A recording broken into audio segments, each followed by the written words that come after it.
오늘 새벽에 우리 주님께서 함께 해주실 줄로 믿습니다.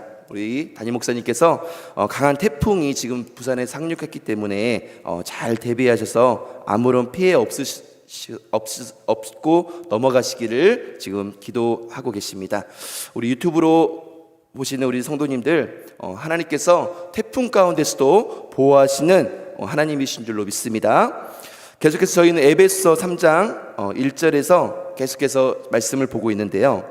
바울은 어제 본문인 에베소 2장 20절에서 22절에서 에베소 교회가 사도들과 선지자들의 터위의 세움을 받아 하나님께서 거하실 처소가 되기 위하여 지어져 간다고 말씀드렸습니다.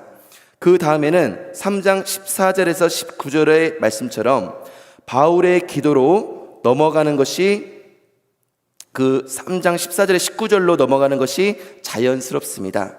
그래서 에베소 교회가 그 너비와 길이와 높이와 깊이가 어떠함을 깨달아 하나님의 충만하신 것으로 충만해지기를 구한다고 기도하고 있습니다. 그 사이에 있는 오늘 본문 3장 1절에서 13절 말씀은요, 그와 같은 기도를 드리는 바울 자신에 관한 내용을 담고 있습니다. 사도 바울은 에베소 교회에 편지를 보내면서 에베소 교회의 영적 성숙을 위해 깊이 기도한다고 했는데요.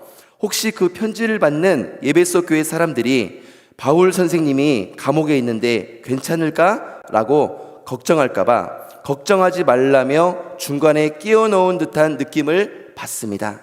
오늘 본문은 이방인의 구원의 비밀과 그 이방인을 위한 사도가 된 바울의 소명과 사역에 관해 증거하고 있습니다. 오늘 1절 말씀을 제가 읽어드리겠습니다. 이러므로 그리스도 예수의 일로 너희 이방인을 위하여 갇힌 자 된 나 바울이 말하거니와. 아멘. 바울은 자신이 왜 감옥에 갇혔는지를 두 가지로 말하고 있습니다. 첫째는 그리스도 예수님의 일로라고 말하고 있습니다. 그리스도 예수님의 일로 갇힌 자를 좀 더 정확하게 표현하면 그리스도 예수님의 포로라고 표현할 수도 있을 것입니다. 사실 바울은 표면적으로는 로마 제국의 죄수요, 네로 황제의 죄수였지만 그리스도 예수님의 죄수라고 고백하는 것은 비록 감옥에 갇힌 몸일지라도 한시도 그리스도에게서 떠나지 않고 있는 것을 고백하는 것입니다. 바울은 자신이 갇힌 두 번째 이유로 이방인을 위하여라고 말하고 있습니다. 본래 유대인이었던 사도 바울은요, 이방인들은 하나님의 구원에서 제외된 존재라고 여겼습니다. 그런데 그들을 위한 부르심에 순종하고 있습니다. 그 사실이 바울에게는 참 신비하게 여겨졌을 것입니다. 그리스도인은 언제나 하나님의 부르심에 순종하는 사람인 줄 믿습니다. 2절을 읽어드리면요, 너희를 위하여 내게 주신 하나님의 그 은혜의 경륜을 너희가 들었을 터이라. 아멘. 이 본문 말씀을 세번역 성경에는 이렇게 기록하고 있습니다. 하나님께서 여러분을 위하여 일하도록 나에게 이 직분을 은혜로 주셨다는 것을 여러분은 이미 들었을 줄 압니다. 아멘. 바울은 자신이 사도의 직분을 받은 것이 하나님의 은혜라고 고백하고 있습니다. 경륜은 설명하기가 쉽지 않은 단어인데요, 굉장히 크고 높고 넓은 개념입니다. 경륜의 사전적 의미는 일정한 포부를 가지고 이를 조직적으로 계획함이라고 표현할 수 있습니다.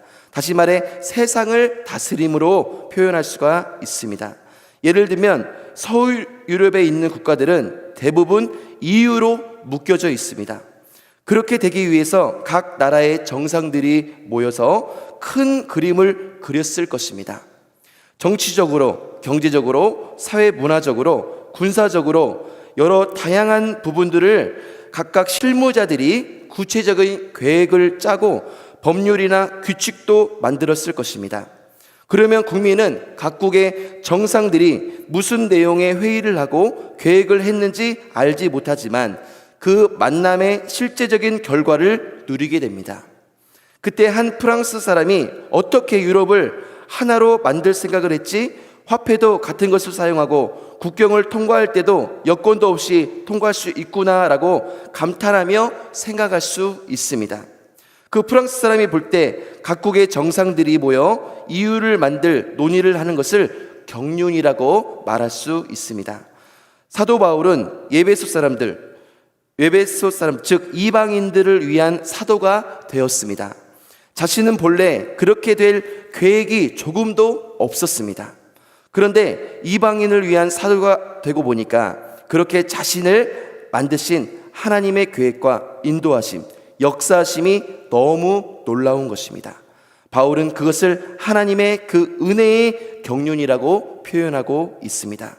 3절 말씀을 살펴보면요, 곧 계시로 내게 비밀을 알게 하신 것은 내가 먼저 간단히 기록함과 같으니. 아멘. 사도 바울은 자기에게 임한 하나님의 계시를 비밀이라는 말을 사용하여 표현하고 있습니다. 4절에서도 그리스도의 비밀이라고, 9절에도 비밀의 경륜이라고 표현하고 있습니다. 비밀과 신비는 무슨 내용을 잘 알지 못한다는 면에서는 동일하지만 결정적으로 다른 점은 비밀을 말하지 않거나 보여주지 않아서 모르는 것이고, 비밀은 보여주지 않아서 모르는 것이고, 신비는 보여줘도 모르는 것입니다. 누군가가 제게 자기 일기장을 보여주면서 이 안에 무슨 내용이 있을까라고 하면 그것은 비밀입니다. 펼쳐 보여주면 압니다. 그런데 그 일기장을 펼쳤는데 그 안에 있는 내용이 전부 제가 전혀 알지 못하는 언어인 러시아어나 아랍어로 되어 있다면 그 내용은 제게는 신비일 것입니다. 그 일기장이 닫혀 있는 것도 아니고 그 글자들이 보이지 않는 것도 아닙니다. 그런데 무슨 내용인지를 모릅니다. 우리 성경에 비밀로 번역된 단어 대부분은 신비로 번역해야 옳습니다. 그래서 이 비밀을 영어 성경들은 시크릿이 아니라 미스터리라고 번역하고 있습니다. 신비는 애매하거나 모호하며 막연하지 않습니다. 굉장히 명확합니다. 그런데 인간 스스로는 깨달을 수 없고 성령님께서 도우셔야만 깨달을 수가 있습니다. 그래서 바울은 자신이 깨달았다고 말하지 않고 계시를 통해서 그것을 알게 해주셨다고 고백하고 있는 것입니다. 4절 말씀을 살펴보면 그것을 읽으면 내가 그리스도의 비밀을 깨달은 것을 너희가 알 수 있으리라. 아멘. 바울은 그리스도의 비밀, 즉 신비를 자신만 깨닫는 것이 아니라 에베소 교인들도 알 수 있다고 말합니다. 그래서 기독교의 비밀을 하나님에 의해서 알려진 비밀이라고 고백하는 것입니다. 비그리스도인들은 알지 못할지라도 그리스도인들을 알 수 있습니다. 그런데 이것을 독점하려는 사람들이 있습니다.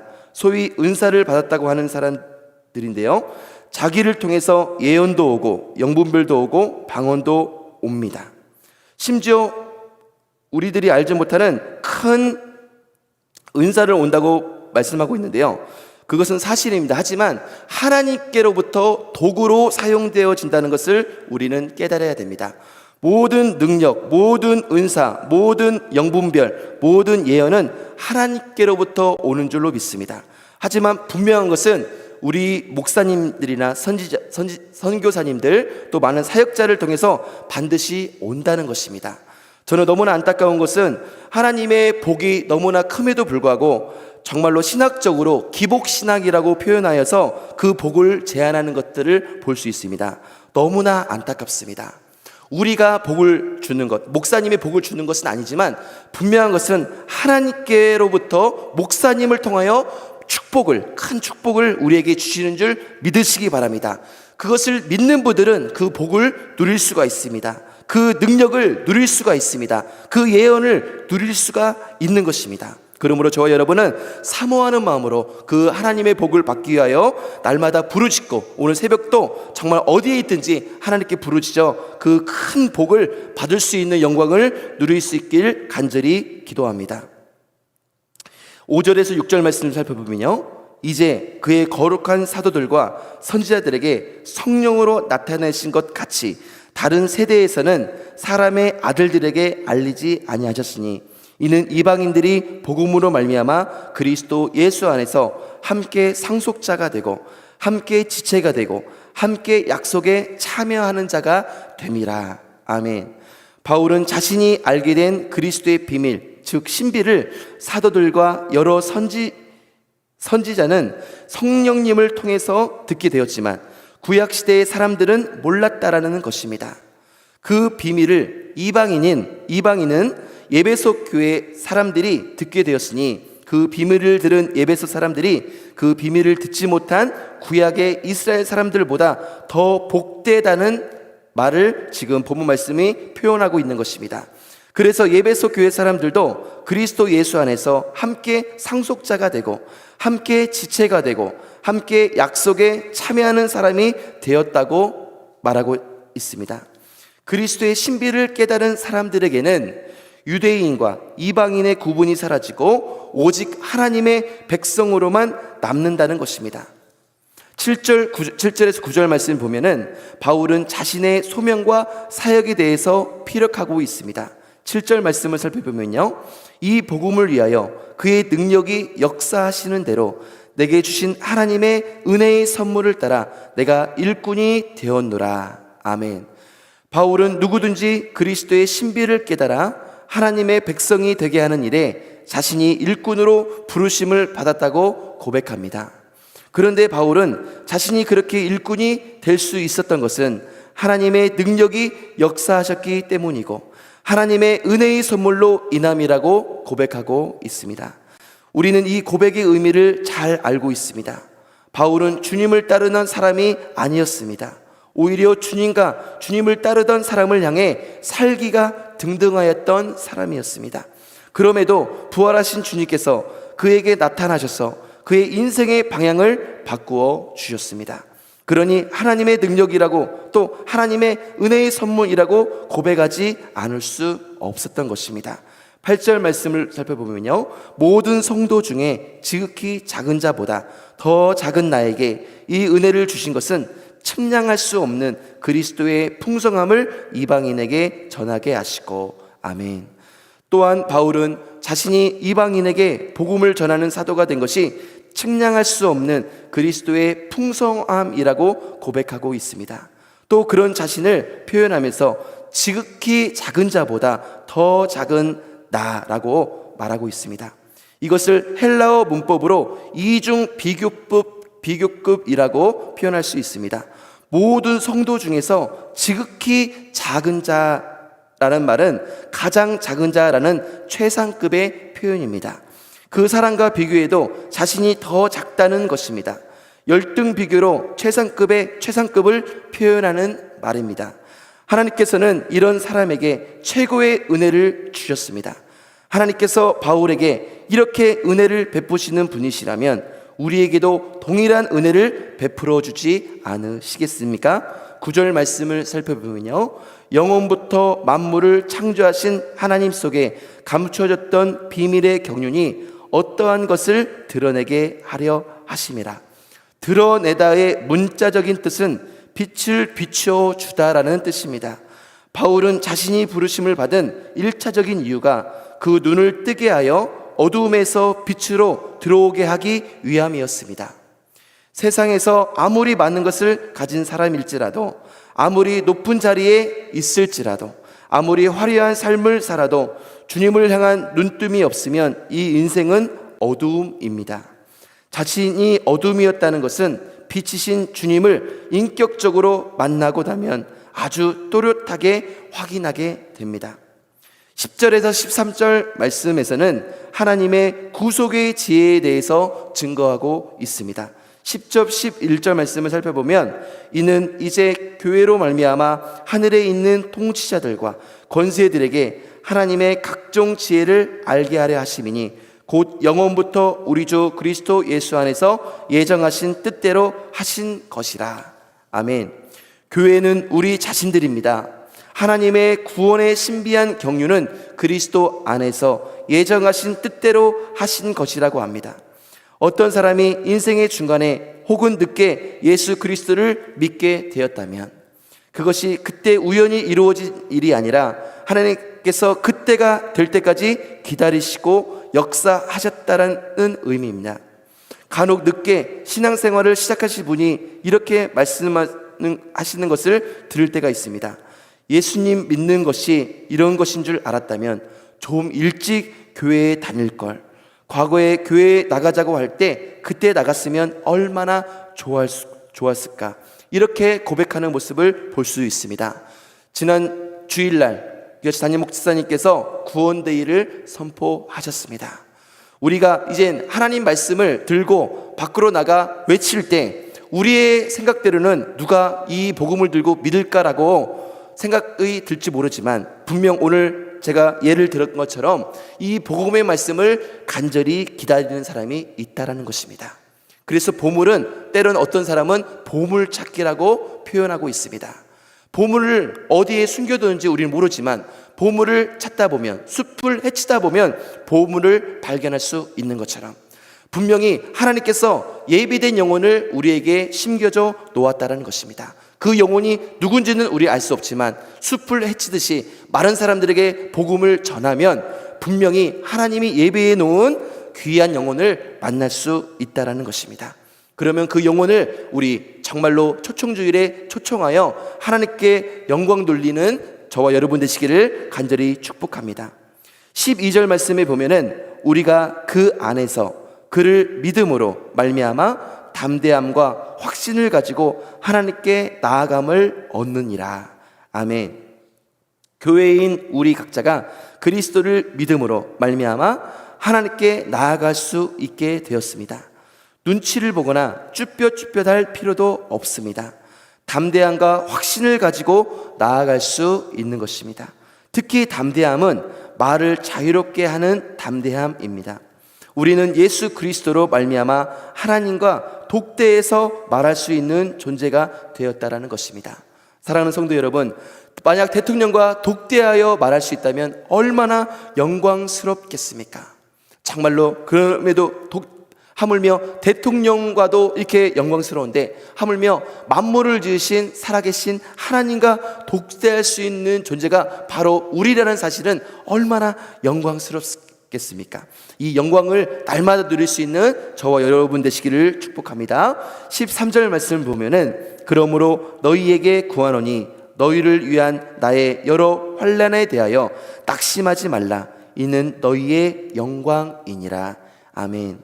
사도 바울은 자신이 고난을 받는 것이 에베소 교회 사람들의 영광이라고 말씀하고 있습니다. 저 같으면 주님을 위해 살다가 주님 때문에 옥에 갇혔으니 나를 위해서 하나님께서 영광의 면류관을 주실 것입니다 라고 말할 것 같습니다. 하지만 사도 바울은 하나님의 경륜, 이방인을 위한 하나님의 신비한 구원의 역사에 자신을 통로로 써주신 것을 감사하고 있습니다. 바울이 감옥에 갇혀있는 이런 불편한 상황 속에서도 이렇게 웅장하게 아름다운 편지, 에베소의 별명이 서신서의 여왕이라고 부르시는 신학자도 있는데요, 이 아름다운 편지를 쓸 수 있고 하나님의 역사하심의 통로로 쓰임받는 것을 감사할 수 있는 것은 그의 삶의 하루하루가 영과 진리로 하나님께 예배하는 삶이었고 그의 인생길에 하나님의 하나님 되심을, 하나님의 권위를 온전히 인정하였기 때문입니다. 우리의 삶의 자리가 어떠하든지 영과 진리로 하나님께 예배하는 삶을 살며 하나님의 권위를 온전히 인정하며 그것에서 하나님의 은혜의 경륜의 통로가 된다는 것, 하나님의 권위를 온전히 인정한다는 것은 무엇입니까? 하나님께서 우리 부산영락교회를 세우시고 부산영락교회 담임 목사님을 세워주셨습니다. 분명히 하나님은 부산영락교회 통해서 일하시는데 우리들을 통해 일하는 것이 아니라 담임 목사님을 통해서 일한다는 사실을 인정해야 됩니다. 그 사실을 온전히 믿으며 인정할 때 하나님은 우리 부산영락교회를 통해서 놀라운 경륜을 일하시는 줄 믿으시기 바랍니다. 오늘 하루도 하나님의 은총의 통로로 사시는 귀한 축복의 날 되시기를 예수 그리스도의 이름으로 축복합니다. 기도하겠습니다.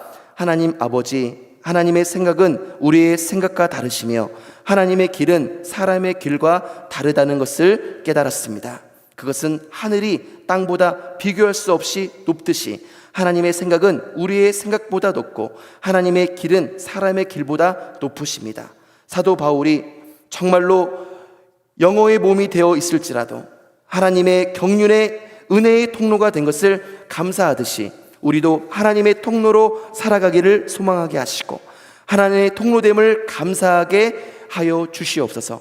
때로는 하나님의 통로가 되는 것이 원하지 않았던 자리, 세상적으로 돋보이지 않는 자리라 할지라도 기쁨으로 소용하는 믿음을 허락하여 주옵소서. 그러기 위해서 영과 진리로 예배하는 삶을 살게 하시어 하나님의 권위를 온전히 인정하게 도와주시옵소서. 지금 태풍이 우리 부산을 지나가고 있습니다. 그럼에도 불구하고 하나님께서는 정말로 우리 귀한 또 예배의 자리에 또 각 처소에서 예배를 드리는 우리 모든 부산 영락교회 권속들에게 정말로 크신 은혜를 베풀어 주심에 감사합니다. 하나님, 이 태풍이 아무 사고 없이 온전히 넘어갈 수 있도록 큰 은혜를 베풀어 주시옵소서. 오늘도 그런 날이 되게 하여 주시옵소서. 예수 그리스도 이름으로 간절히 기도드립니다.